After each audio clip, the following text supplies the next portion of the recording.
लेकिन हाँ ठीक ठाक है। शुरुआत जो हमने किया था इसी स्टेट से किया था सर, तो ये हमारे लिए बहुत यादगार है। और हमारा नया फॉर्म सर, मैं आपको जानकारी के लिए बताऊं कि हमारा कोई या गाय प्रेग्नेंट हो गई है, बच्चा दे रही है, तो उसको अलग बांधना पड़ता है, तो अलग बांधना पड़ता है, तो अलग उसको खिला देते हैं। अभी सर कितनी तो हम बाहर निकले, लोगों से मिले, अपनी क्वालिटी के बारे में बताया, और दूध लाइक सर माउथ। अगर हमने डेयरी चुना तो जीवन भर बल्टा धोने के लिए थोड़ी चुना, तो हमको विजन था कि बल्टा तो हमको ले जाना है। क्या मार्केटिंग का बात, मैं पूरी मार्केटिंग स्ट्रेटेजी आपको बताऊंगा कि आपको दूध का रेट 50, 55, 60 में कैसे बेचना है, और लोग खुशी खुशी आपको देनियों और तमाम लॉस को झेलते हुए हमने पूरा फिट फॉर्मुलेशन बनाया है। बोलना है कैसे आपको गाय खरीदना है, कैसे आपको ब्रीडिंग खरीदना है, करना है, कैसे आपको चारा देना, सब कुछ मैं डिटेल में स्टेप बाय स्टेप, पहले मैं थ्योरी करा। नमस्कार सर, एक छोटा सा अपना परिचय बता दीजिए, अपना नाम और ये जगह का नाम और ये डेयरी का नाम, किस नाम से आप डेयरी का संचालन कर रहे हैं। नमस्कार दोस्तों, मैं संदीप कुमार दीक्षित, ग्राम पोस्ट आयर, जिला वाराणसी, उत्तर प्रदेश। जैसा कि आपने डेयरी का नाम पूछा, ये हमारे पिताजी के नाम से डेयरी का हमने नाम रखा है, श्री राम आश्रय डेयरी फार्म गौशाला। सर हम देख रहे हैं काफ़ी शानदार शेड आपने बना रखा है जी। कितनी गायों का ये शेड है और किस कहाँ से ये सर बहुत बहुत धन्यवाद, आपने इसको शानदार बोला। बहुत शानदार तो नहीं कहेंगे, लेकिन हाँ ठीक ठाक है। शुरुआत जो हमने किया था इसी सेट से किया था सर, तो ये हमारे लिए बहुत यादगार है। और हमारा नया फॉर्म सर, मैं आपको जानकारी के लिए बताऊं कि हमारा अभी बन रहा है जी जी, तो आप उसका एक अलग वीडियो बनाइएगा। वो काफ़ी बड़ा कंस्ट्रक्शन चल रहा है। हम देख रहे हैं सर, ये भी जो आपका ये सेट है जी सर, काफ़ी अच्छा है। और कितनी गायों का ये सेट बना रखे हैं आप? सर स्टार्टिंग में हमने 2 गाय से डेयरी शुरू की थी जी, तो बिल्कुल नहीं आइडिया था कि 2 गाय का मतलब कि इतना ही जगह था।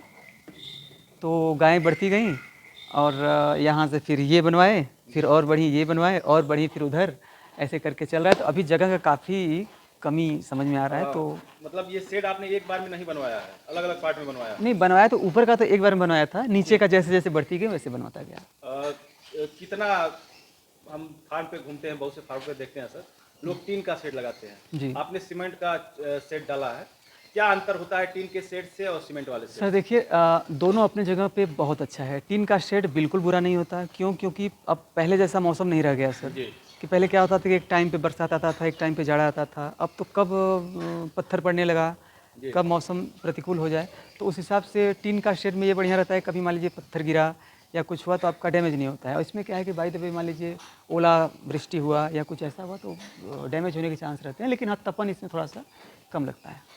मतलब इसमें उमस की क्या स्थिति है, उमस उतना ही होता है या कम होता है? उमस सर चाहे आप टीन का लगवाइए चाहे आप सीमेंट का लगवाइए, आप हाइट जितना रखेंगे उतना उमस कम होगा। कितने फीट हाइट है सर और इसकी लंबाई चौड़ाई? सर इसमें बता रहे हैं कोई लॉजिक नहीं लगा था, बस वैसे ही बन गया था। लॉजिक वाला जो हमारी डेयरी है वो बन रही है, जो नई वाली बन रही है। तो इसमें हम बस मान के चलिए 16 फीट की हाइट होगी इसकी, और पीछे से और आगे से वही 15 फीट 12 फीट। लंबाई चौड़ाई कितनी है सर इसकी? लंबाई चौड़ाई सर इसकी लगभग 45 बाई 40 के लगभग है। कितने पशुओं के लिए आपने, कितने एनिमल्स के लिए सेट बनाया? स्टार्टिंग में सर 2 से 3 जानवर लाए थे, तो शुरुआत वहाँ से किए थे, तो वैसे बढ़ते गए। तो अभी मान के चलिए अभी सर यहाँ पे इतने में 40 जानवर हैं हमारे पास में।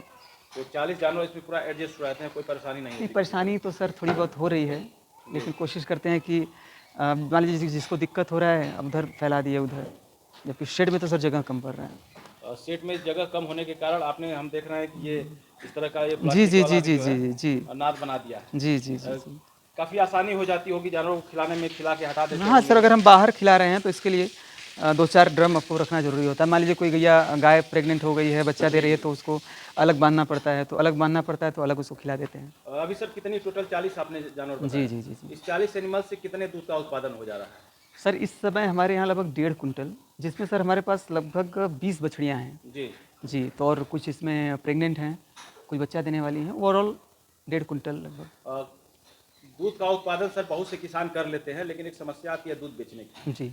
और किसान को उनका दूध का रेट नहीं मिल पाता है, उचित रेट नहीं मिल पाता है, जिसके कारण वो बहुत सी डेयरियाँ खोलते हैं और कुछ दिन चला के फिर उसको मजबूरन उन्हें बंद कर देना होता है। सर मुझे बहुत अच्छा लग रहा है। सबसे पहली बात कि मैं अपने पशुपालक भाइयों से कहूँगा कि प्लीज़ यार, फर्स्ट टाइम भैया हमारे पास आए हैं, तो अगर आप ये वीडियो पूरा देख रहे हैं तो प्लीज़ यार इनके चैनल को ज़रूर सब्सक्राइब करिएगा। क्योंकि बहुत टेक्निकल सवाल ये पूछ रहे हैं। क्योंकि मैंने बहुत सारे चैनल देखे हैं, वो टेक्निकल सवाल, मतलब ये वैसा सवाल पूछ रहे हैं कि जो किसान डेयरी करना चाहता है तो उसको क्या उसका बेनिफिट होना चाहिए, तो वो सारी चीज़ें सर आप पूछ रहे हैं। और सबसे बड़ी बात कि भैया इतने दूर से आए हैं और आने के बाद मतलब होता है ना कि आप ट्रैवल करके आए होंगे, समय दिए होंगे और आप लोग घर बैठे बैठे वीडियो देख रहे हैं, सर इसके लिए एक लाइक और सब्सक्राइब तो बनता है, भर भर के भैया को के चैनल को सब्सक्राइब कीजिए क्योंकि बहुत मेहनत करते हैं। तो आते हैं सर पॉइंट पे, और कहाँ दूध आपका बिक जाता है और किस रेट में दूध बेचते हैं? हाँ सर, आपने मार्केटिंग का नाम लिया था, तो अ, बड़ा लंबा सर इसका जर्नी है। जी तो मार्केटिंग अगर आप पकड़ लिए सर तो डेयरी तो रॉकेट की तरह भागेगा। जी और मैं आपको फिर से पिछले वीडियो में भी बताया था, आप ज़रूर जो मेरा चैनल है जिसका नाम है संदीप दीक्षित डेयरी फार्म, उस चैनल पे ज़रूर जाइए, क्योंकि ब्रीडिंग, फीडिंग और मार्केटिंग इसको मैं इतना सिंपल भाषा में उसमें बताया हूँ ना कि आपको मतलब कुछ सोचने की ज़रूरत नहीं होगी, आप बस स्टेप बाय स्टेप फॉलो करते जाइएगा। अब मार्केटिंग की स्थिति ये है सर कि शुरू में हमको डेयरी का डी भी नहीं पता था, बस ये था कि यार गाय ला दिए और गाय मिल्किंग दूध दी और इसको बेच दिया। अब जब मंडी गए सर तो हालत ख़राब, 25 रुपये, 20 रुपये, 30 रुपये दूध का रेट मिल रहा था, उसके लिए भी 3-3 घंटे लाइन में खड़ा रहना, रिक्वेस्ट करना कि भाई दूध ले लो। तो चूँकि सर मैंने एक विज़न के तहत डेयरी खोला था कि भैया सब करना है लेकिन क्वालिटी के साथ कॉम्प्रोमाइज़ तो नहीं करना था। तो डेयरी में जाने, वहाँ मंडी के में जाने के बाद बड़ा धक्का सा लगता था यार कि एक तो हम 101% शुद्ध चीज़ प्रोवाइड कर रहे हैं और इसकी कद्र नहीं हो रही है। तो सर मेरा थोड़ा दिमाग खुला, तो मुझे लगा यार कि बहुत बड़ा मार्केट है। और कोविड में भी आपने देखा होगा सर कि, और मुझे बहुत मोटिवेशन मिला कोविड में डेयरी खोलने का कि सर सारी चीज़ों पे रोक लगा दिया गया, लेकिन डेयरी की गाड़ी, दूध एक ऐसा प्रोडक्ट था जिसके ऊपर बिल्कुल गाड़ी आ रही है तो कितना भी ट्रैफिक हो पहले उसको पास देते थे। जी तो सबसे बड़ी कि कमाल का बिजनेस है दोस्तों। बहुत लोग बोलते हैं ना कि डेयरी करना चाहिए, नहीं करना चाहिए, मैं आपसे बता रहा हूँ ना, मुझसे कोई पूछे अंदर से मैं बता रहा हूँ, दुनिया का सबसे खूबसूरत बिजनेस कोई है तो डेयरी है। अब इसमें बस ये है कि ब्रीडिंग, फीडिंग, मार्केटिंग, इसमें आपने अगर कमांड कर लिया ना तो आपको कोई सक्सेस होने से नहीं रोक सकता। तो मार्केटिंग में वही था सर कि 30 रुपये 25 रुपये रेट मिलता था स्टार्टिंग में। तो हम बाहर निकले, लोगों से मिले, अपनी क्वालिटी के बारे में बताया, और दूध लाइक सर माउथ पब्लिसिटी। अगर आप 10 लीटर 5 लीटर दूध भी अगर जेन्युइन कस्टमर पकड़े हैं तो 5 लीटर दूध आपका 500 लीटर दूध तैयार करेगा, कस्टमर तैयार करेगा आपको। तो वही मेरे साथ हुआ सर कि जब हम मंडी से हटे, लोगों से मिले, तो जब हम डोर टू डोर गए, लोगों से मिले कि भैया देखिए हमने डेयरी खोला है और हमारा ये विज़न है, हम ऐसा काम करना चाहते हैं। तो मान के चलिए कि 100 लोगों के पास गए तो 20-25-50 लोग तो मजाक में उड़ा दिए, 10-20 लोग थोड़ा बहुत सुन के निकल गए। 1-2% लोगों ने समझा कि यार बंदे कुछ करना चाहते हैं, तो वो हमसे जुड़े, तो हम उनको दूध देना शुरू किया। आप यकीन करिएगा सर कि कमाल हो गया। प्योरिटी मतलब गौ माता, वाकई में अगर आप ईमानदारी से कोई काम करते हैं तो आपका प्रकृति साथ देती है। तो वही हुआ सर, कस्टमर को जोड़ते चले गए। और आज जैसा कि आपने बोला कि 1.5 कुंटल दूध हमारा है, हम चाहते तो सर इसको 400 लीटर 300 लीटर अब तक कर लिए होते, 10-20 गाय खरीदे कर दिए, लेकिन नहीं, हमको स्टेप बाय स्टेप चलना है। टारगेट मेरा 6-7 कुंटल का है, लेकिन हमको यह है कि हमको ब्रीडिंग पे काम करना है, हमको अपने घर पे ब्रीड तैयार करना है और जो अपना प्रोडक्शन करना है वही मार्केट में ले जाना है, बाहर से मुझे दूध नहीं खरीदना है। तो मार्केटिंग सर अभी ऐसा हो गया है कि हम दूध दे नहीं पा रहे हैं। और जैसे मान के चलिए अभी किसी को 50-60 कस्टमर अभी होल्ड पे हैं कि भाई अभी हमारे पास दूध होगा तभी मैं दे पाऊँगा। तो कस्टमर जुड़ते गए सर, आज दूध का बड़ा मार्केट हमारा हो गया। किस रेट में सर दूध आप बेच देते हैं अपना? सर रेट कोई मैटर नहीं करता, आप प्योरिटी दे रहे हैं तो आप अगर 60 रुपया लीटर भी अगर आप चाहेंगे तो लोग खुशी खुशी देने के लिए तैयार हैं। मेरा 50 जा रहा था, मैंने अभी 55 किया है। उसमें भी सर जैसे कोई निम्न वर्ग के लोग रहते हैं जो अफोर्ड नहीं कर सकते, तो एक ह्यूमैनिटी के नाते उनको हम 40 में भी दे देते हैं, 45 में देते हैं, लेकिन 55 मेरा फिक्स रेट है दूध का। अभी 60 करने वाला है। आप एक अच्छे खासे परिवार से हैं सर। जी सर। और बड़े लोग, बहुत से ऐसे युवा हैं जो कि काफ़ी शर्माते हैं बाल्टी में दूध लेके या फिर बाल्टी में गाड़ी पे लेके दूध ले जाने में। तो क्या आपके साथ ऐसा कभी महसूस हुआ कि नहीं, हम ब्राह्मण कुल से हैं, ब्राह्मण परिवार से हैं, एक अच्छे खानदान से, अच्छे परिवार से हैं और गाड़ी पे बल्टा लेके जाएंगे, दरवाजे दरवाजे दूध पहुंचाएंगे, इस तरह का कभी मन में अनुभव हुआ कि नहीं हुआ सर? सर मैं आपको फिर से कहना चाहूँगा, आप कोई भी बिजनेस कर रहे हैं ना तो एक विज़न होना चाहिए। और सर कोई काम बुरा नहीं होता, आप बताइए ना कि इससे उत्कृष्ट कार्य धरती पे कोई हो सकता है? हम प्योरिटी दे रहे हैं। आज की डेट में दूध का मतलब होता है ना कि दूध का आप नाम लेंगे तो एक माइंड सेट हो गया मिलावट। जी। तो सर हम एक शुद्ध चीज़ घर घर पहुंचा रहे हैं, और घर से जब हम आते हैं तो हमको सुकून की नींद आती है। दूसरा, मैंने फिर से बोला कि माइंड सेट, हमारा 3 साल का लर्निंग पीरियड था। 3 साल हमने एकदम कसम खा लिया था कि सब करना है, एक आदमी नहीं रखेंगे 3 साल तक, क्योंकि हमारे बहुत टफ था। क्योंकि मैं बेसिकली एक्टर हूँ और मैं 10-15 सालों से मैं कभी एसी से बाहर नहीं निकला और मेरी अलग ही दुनिया थी। कोविड के जब बाद हमने यहाँ आया तो हमने बिज़नेस प्लान किया। तो जब अगर हमने डेयरी चुना तो जीवन भर बल्टा ढोने के लिए थोड़ी चुना।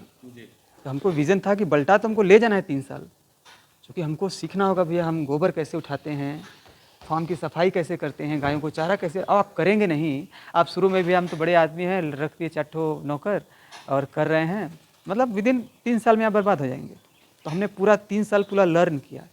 अब हमारे पास सर एक विज़न है। विज़न ये है कि जैसे हम बाल्टी में दूध लेके जाते हैं, अब 3 साल के बाद हमारा चौथे साल के बाद 5वें साल का हमारा जो विज़न है वो ये है कि अब हम एक ड्राइवर रखेंगे और एक हम 4 व्हीलर लेंगे, जैसे वैगनार हो गया। और हम अब ओल्ड मॉडल में हम क्यों जाएं, बाल्टा तो आज सैकड़ों सालों से चला आ रहा है यार। चीज़ें बदल रही हैं, आप तरीका बदलो काम करने का। तो हमने डिसाइड किया है कल को हम 4 व्हीलर लेंगे, एक ड्राइवर रखेंगे। हमारे पास 400-500 लीटर दूध हो रहा है तो 3 कुंटल मान के चलिए कि हम लेबर कॉस्ट हो गया, जानवरों का दवा हो गया, उनका फीड में निकाल दिए। 2-3 कुंटल दूध अगर आप 60 के रेट से आप जोड़िए तो बहुत पैसा हो जाता है। 2-3 लाख रुपए हो जाते हैं अगर आप करना चाहो तो आप आराम से। हमने वही डिसाइड किया है कभी हम अपना, क्योंकि कस्टमर घर जैसे हो गए हैं, उनको आप कैसे भी दूध दो, इनको इतना विश्वास जम चुका है हमारे ऊपर। यही विश्वास हमको पाना था, इसी विश्वास को पाने के लिए आज हमको 3 साल लगे। तो ये विश्वास हमको हो गया है। अब हम क्या करेंगे कि हमने वही डिसाइड किया है, हमारा फ्यूचर प्लान, कि हम एक गाड़ी लेंगे, एक ड्राइवर रखेंगे और अपना दूध घर पे पैकेटिंग करेंगे। अब हम जाते हैं, मान के घर पे जाते हैं, दूध निकालना, उनको नॉक करना, दरवाज़ा आवा 1-2 मिनट मेरा लग गया। अब इसमें हमको क्या करना है कि हम गाड़ी घुमा रहे हैं, पैकेट आप उठाए, गेट के बाहर रखे, निकल लिए बेल बजा के। कहने का मतलब 1 से 1.5 घंटे आपके बच गए, समय बच गया। पॉली पैक वाला भी काम आप स्टार्ट करेंगे आगे चल के? बिल्कुल। और उसमें अपना दूध रहेगा, अपनी ब्रांडिंग रहेगी, क्योंकि कस्टमरों को सर इतना विश्वास हो चुका है कि उस विश्वास को मैं तोड़ नहीं सकता किसी भी कीमत पे। तो हम क्यों ना अपडेट हों, क्यों हम उसी बाल्टे में गोबर में, अब से गोबर है, मैं आपको पहले भी वीडियो में बताया था कि मैं फिर से बता रहा हूँ दोस्तों, मैं आप लोगों के लिए अपना चैनल शुरू किया हूँ, Sandeep Dikshit dairy farm. Please आप लोग एक वीडियो को पूरा देखिए। उस चैनल में मैं आप लोगों के लिए इसलिए बोल रहा हूँ कि उसमें मुझे आपका डेयरी में जो शारीरिक श्रम है 70% कम करना है, और मैं करके रहूँगा और मैं करूँगा। मैं खुद करके आपको दिखाऊँगा। और आप अगर नए पशुपालक हैं तो आपको शेड कैसे बनवाना है, आपको गाय कैसे खरीदनी है, आपको ब्रीड पे कैसे काम करना है, मैं एक एक चीज़, आप हमको कॉल करिएगा, आप हमको मैसेज करिएगा, मैं एक एक मैसेज का आपको रिप्लाई दूंगा। और आपको मैं किसी भी हालत में आपका डेयरी में डूब नहीं दूंगा। रह गया मार्केटिंग का बात, मैं पूरी मार्केटिंग स्ट्रेटेजी आपको बताऊंगा कि आपको दूध का रेट 50, 55, 60 में कैसे बेचना है, और लोग खुशी खुशी आपको देंगे। तो मेरा ये पूरा फोकस है कि हमारे पशुपालन, चलिए हमारे पास कोई फैमिली बैकअप था, हम सर्वाइव कर लिए। आप सोचिए भैया कि जिसके पास 10-20 हज़ार की नौकरी है, वो आदमी बेचारा पशुपालक भाई हमारा 80-90 हज़ार का गाय खरीद के लेके आया, और उसको मार्केटिंग की समझ नहीं है, उसको गाय कैसे खरीदना चाहिए उसकी समझ नहीं है, तो गाय खरीदने में ठगा गया बेचारा। मार्केटिंग का उसको आइडिया है नहीं, दूध पानी के भाव 20 रुपये 25 रुपये लीटर देगा, वो तो डूब जाएगा, वो तो डीमोटिवेट होकर बंद कर देगा डेयरी। मुझे बस ये है कि मैं ऐसा फार्मूला आपको दूंगा कि आप डेयरी से कभी निराश नहीं हो सकते। तो मैं पूरा काम केवल आप लोगों के लिए कर रहा हूँ, और आप बिल्कुल चैनल पे चलिए। क्या कहेंगे आप जो कि गाँव में दूध का उत्पादन करते हैं और वो आश्रित हैं बिल्कुल डेयरियों के रेट पे, और डेयरियां, जैसा कि हम सभी लोग जानते हैं कि डेयरियों का रेट जो है फैट और एसएनएफ के ऊपर डिपेंड होता है, और कंपनियां अपना मनमाने रेट से सेट करके उनका दूध जी, जैसा सर। और एक मिनट थोड़ा सा, जैसा कि हम देखते हैं कि एचएफ गायों का जो फैट और एसएनएफ होता है वो काफ़ी कम आता है, तो उसी हिसाब से उनके दूध का निर्धारण होता है। तो वो लोग अपने डेयरी को कैसे प्रॉफिटेबल बनाए, कैसे उनके दूध का उचित मूल्य मिले? सर जैसे अभी आपने बोला कि सर आप बहुत अच्छे परिवार से हैं, आप बाल्टा लेके घर घर दूध देना। सर मैं आपको बताऊं, आज मैं आपको आपके चैनल के माध्यम से बता रहा हूं, सर मेरे पास सैकड़ों कॉन्टैक्ट हैं, और ऐसे ऐसे होटल्स हैं कि हमारे नाम पे वो 50-55 रुपये लीटर दे देंगे दूध। मतलब मेरे पास ऐसा नहीं, मेरे पास ऑप्शन नहीं है, और नज़दीक में दे दूँगा। सर मुझे पैसे नहीं कमाना है डेयरी से, मुझे एक वैल्यू कमानी है। मुझे बस ये है कि मेरे काम को पूरे देश से लोग जानें, मेरे काम से लोग प्रभावित हों, मेरे काम से लोग सीखें, मेरे काम से ऐसे पशुपालक भाई जो डेयरी को एक अलग दृष्टिकोण रखते हैं कि ये बहुत गंदा काम है, उनका सोच बदले कि डेयरी वाकई में पढ़े लिखे लोगों का बिजनेस है। सर अब डेयरी वाकई में पढ़े लिखे लोगों का बिजनेस है, नहीं तो ऐसे तो 2, 4, 6, 8 जानवर तो सभी लोग रख रहे हैं, सभी लोग दूध बेच रहे हैं। तो जो हमने सर जो 3 साल बाल्टाट होया है ना, उसका मेन उद्देश्य बस ये था कि हमारा मार्केट बने। आज सर बहुत अच्छा लगता है कि आज हम 10 बिज़नेस भी शुरू कर रहे हैं तो हमारे पास कम से कम 100-200 कस्टमर ऑलरेडी हैं। जैसे हम फर्नीचर का बिज़नेस कर दिए तो आज हमको सोचना नहीं है कि हम कहाँ बेचें, मेरे पास ऑलरेडी 100, 200, 300 कस्टमर हमारे खड़े हैं। उसमें से 10-20 भी हम जुड़ गए तो हमारा एक बिज़नेस निकाल देंगे। तो गौ माता सर हमको बहुत कुछ देती हैं, बस हमारा सोच है कि हम क्या समझते हैं उनको लेके। और सर मैं आपको बता रहा हूँ ना कि बहुत प्यार होना चाहिए गौ माता से। हम इनको जानवर समझते हैं सर ना, कभी भी बहुत लोग कहते हैं मेहनत, भगवान करे सर 24 घंटा इनके लिए हमको मर मिटना पड़े। सर बता रहे हैं ना कि हम इनसे अपना घर चला रहे हैं और गौ माता सर बताइए ना हमारे आश्रित हैं, इनको हम रोज़ खाना खिला रहे हैं, अंदर से वो कितनी खुश होकर आशीर्वाद देती होंगी। तो जब हम ये भाव रखेंगे सर ना तो बहुत शक्ति होता है सर गौ माता में। फीड की बात कर लेते हैं सर। अब खाना से याद आया जी, कौन सा फीड आप अपने जानवरों को दे रहे हैं? सर मेन अभी तक के सवालों में सबसे मेन जो आपका सवाल ये था फीड का, और इसके लिए भी मैं बता रहा हूँ, आप निश्चिंत रहिए मेरे दोस्तों, मैं बहुत जल्द एक ऐसा फार्मूलेशन आपको देने वाला हूँ। क्योंकि 2.5 साल तक तो बस कोई चोकर भक्का पशु आहार, कभी इसका दे दिया, मैं कंपनी का नाम नहीं लेना चाहूँगा, कंपनियाँ बुरा मान जाएंगी, कभी इस कंपनी का, कभी उस कंपनी का, कभी उस कंपनी का। रिज़ल्ट मुझे क्या मिला कि गाय हीट में टाइम से नहीं आ रही है। रिज़ल्ट मुझे क्या मिला, गाय दूध तो दे रही है लेकिन बॉडी वेट भाग रहा है। तो ओवरऑल तमाम प्रकार की परेशानियों और तमाम लॉस को झेलते हुए हमने पूरा फीड फॉर्मुलेशन बनाया है। एक हम ऐसा फीड तैयार कर रहे हैं, चाहे आप पूरे ऑल ओवर इंडिया में कहीं भी टेस्टिंग करा लो, गट्स के साथ मुझे काम करना है और सबको नहीं देना है। ओनली जैसे हमारे बनारस के पशुपालक भाई हैं और हमारे अदर स्टेट के पशुपालक भाई हैं, एक ऐसा फॉर्मुलेशन पे मैं काम कर रहा हूँ भैया कि आप निश्चिंत होकर खिलाइए। नेचुरल प्रोसेस से आपकी गायों का आपको समय से हीट में आएंगी। मिल्क नेचुरल तरीके से बढ़ाया जाएगा, न कि यूरिया डाल दिया मिल्क बढ़ गया। तो बहुत जल्द 1-1.5 महीने के अंदर सर हम वो फीड हम अभी लॉन्च करने जा रहे हैं। क्या वो फीड आप अपने यहीं बनाएंगे या फिर कहीं किसी कंपनी के द्वारा उसको? कंपनी नहीं सर, हमारे एक मित्र हैं, हमारे भैया हैं, चंद्र प्रकाश भैया हैं, जी, उनके साथ हम मिल के काम करेंगे। वो बीटेक हैं और मैं आपको बताऊं सर कि इतने सालों में बहुत लोगों से मैं जुड़ा, बट भैया एक अजीब बहुत प्यारे इंसान हैं। मतलब उनको देखने के बाद लगता है कि यार मतलब सही अच्छे इंसान ऐसे होते हैं। उनसे जुड़ने के बाद मुझे ये लगा ना कि यार सब कुछ हो सकता है लेकिन ये बंदा गलत नहीं कर सकता।